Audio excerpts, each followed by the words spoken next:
हमारी नज़र व न्याज भी अल्लाह ताला के लिए है, हमारी नमाज़ रोज़े भी अल्लाह ताला के लिए है, हमारी हज ज़कातें भी अल्लाह ताला के लिए है। हम जी भी उसकी अहकाम पर अमल करने के लिए रहे हैं, हम मरेंगे भी इंशाअल्लाह उसी के दीन पर जो उसने हमें हुक्म फरमाया, दीन इलाही शरीयत मोहम्मदी सल्लल्लाहु अलैहि वसल्लम। हम दीन इलाही और शरीयत मोहम्मदी पर अमल करते हुए इंशाअल्लाह ख़ात्मा अल्लाह हमारा ईमान पर फरमाएगा।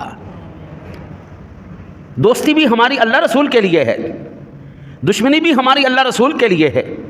हमने सहाबा को भी ऐसे ही देखा है, हमने ताबईन के अंदर भी ऐसे ही देखा है, हमने अपने ख़ानदानों के अंदर भी ऐसे ही देखा है। जो अल्लाह रसूल का वफ़ादार है वो हमारा वफ़ादार है, जो अल्लाह रसूल का नहीं हुआ वो आपका मेरा क्या होगा।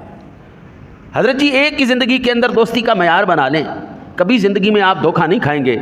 जो बंदा अल्लाह के साथ मुखलिस हो, नमाज इबादत का पाबंद हो, उसके साथ आप दोस्ती लगाएं। जो नमाज के नज़दीक ही ना जाता हो,